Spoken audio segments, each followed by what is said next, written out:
All right, welcome back to the channel. It's your boy Fanon, and in this video, we're going to talk about what Andre Ward had to say about the Terrence Crawford and the Errol Spence Jr. fight falling through, and in what he said, retracting criticism that he had previously had for Errol Spence and Al Haymon. Let's talk about that in this video.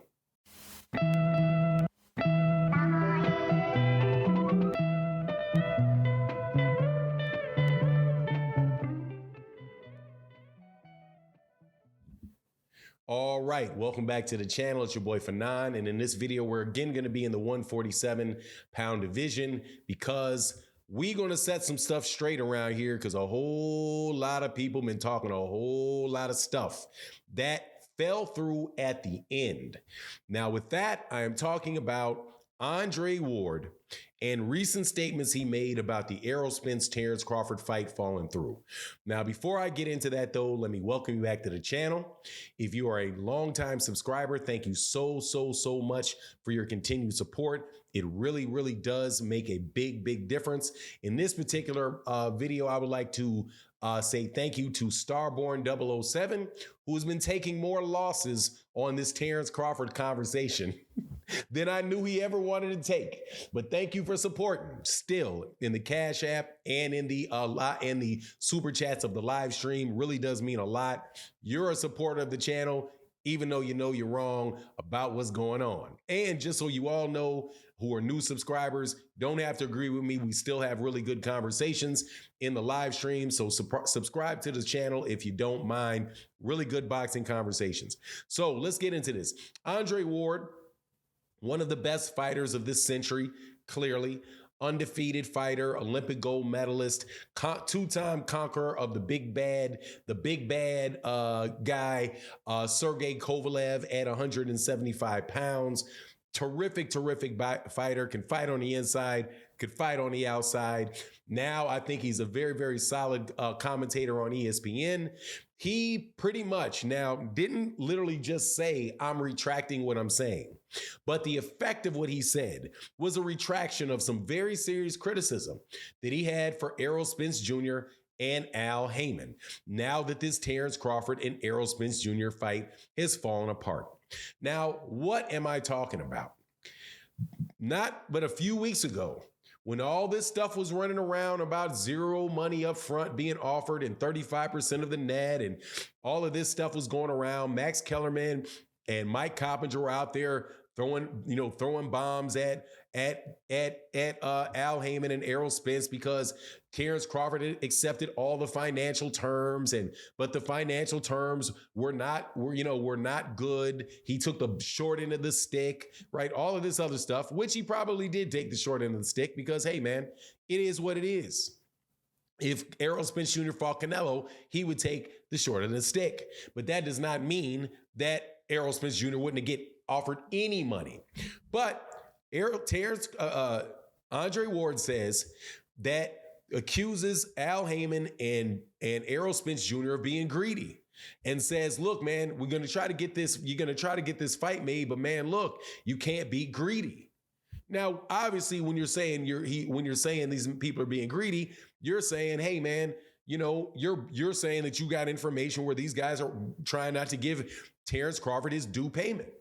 But what does he say now that it's over? Now that the fight is over, and he wasn't on ESPN, but he was, I guess, coming out of something. I'm not sure what he was coming out. Maybe he was coming out of, the press conference or something for Vasily Lomachenko and Ortiz is going to be on ESPN. But whatever the case, Fight Hype was right there, interviewed him, and he says this.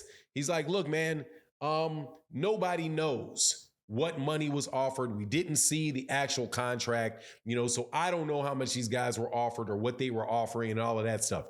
Now, when you say somebody's being greedy one time, and then the next time you're talking about it, you say, hey man, well, I don't want to say admission, but I'm going to say, because it is an admission, that you have not seen what they were offering. You didn't actually see what was on the contract. That is significantly different than what you were saying before. And in no way did he say that he blamed one guy or the other, right? When before his comments were very heavy on Errol Spence. and Al Heyman. Now, what might have changed? I can only guess what has changed. However, seeing as after this bout has fallen apart, there's been a significant amount of leaks coming out with sources telling people what the offer was or what it was like. For example, Terrence Crawford, own team member, said that fight was about, he said it was a little more than half of the $10 million guarantee. You had other people saying that Terrence Crawford was offered a package that would probably end up, it was 15, actually it was, now I verified what the rumor was, that it was a $15 million guarantee. That it was not, and Terrence Crawford himself has never said that there was no money, that he wasn't offered any money at all for that fight. More importantly, though, common sense would tell you that Terrence Crawford was not offered no money for that fight. Because if Terrence Crawford wanted to go fight David Avancian for that bout, he could just say that. Look, man, they didn't offer me enough money for the bout. They lowballed me on the bout. He said that he accepted all the terms, right? But he didn't sign the contract, but he accepted all of them, right? But it's just the timing of it that had him go fight David Avancian for a reported $10 million on December 10th, right? It was just that was the case for it. But whatever the case is, Andre Ward backtracked off of that. And I'm glad that Andre Ward did backtrack off of that, because when he said it, I was like, man, dude, I hope you're not listening to what Mike Coppinger's telling you. Because what he's telling doesn't make any sense at all. Now, there is a reason, though. I will say this. There is a reason why Andre Ward might believe zero money up front. If that was the source, let me try to be as clear as I can. If that was for the reason that he said that he believed Al and Errol were being greedy, there is a reason that he could believe that somebody would offer no money up front.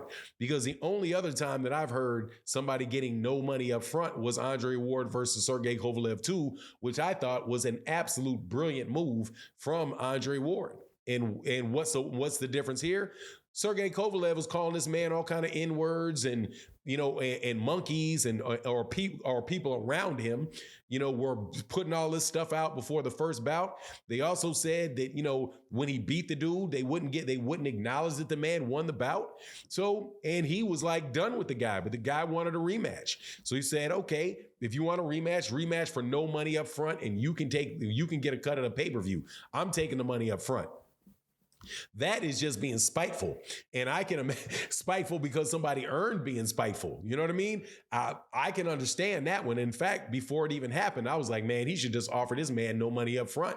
I don't have any problem with that, because Sergey Kovalev was one of the more abhorrent people in the boxing world in recent memories, from the things that he said about people that have color in their skin. Right. So what he said about Adonis Stevenson, what he said, really smart alecky things that he said about Andre Ward.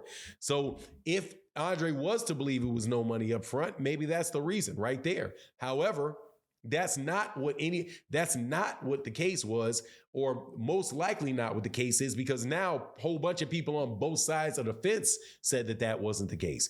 But anyway, I just wanted to update with you. So I know we're over time going to continue to talk about this bout between Errol Spence Jr. and Terrence Crawford. So we got to sweep a lot of this garbage out of the room. You know what I mean? Like, got to get it out of there. So I'm going to tell you, and whenever I hear something that is going to get rid of some of the myths that were being spread in order to make Errol look bad, and I'm not going to separate Errol and Al Heyman. If you're trying to make Al Heyman look bad and blame everything on Al Heyman is Errol Spence Jr.'s manager. He's not his promoter. He's his manager. So, and he's on that team. Since he's on that team, you are saying what that team is doing, and that team is Errol Spence Jr.'s team. So I hear a lot of people trying to blame Errol, but at the same time not getting any pushback, because Errol's attitude was nothing but, I don't want to do anything but fight this guy, when Terrence Crawford's attitude was anything but that. But anyway, that's my take on the matter. You let me know what you think in the comment section. And with that, I'm out. Deuces.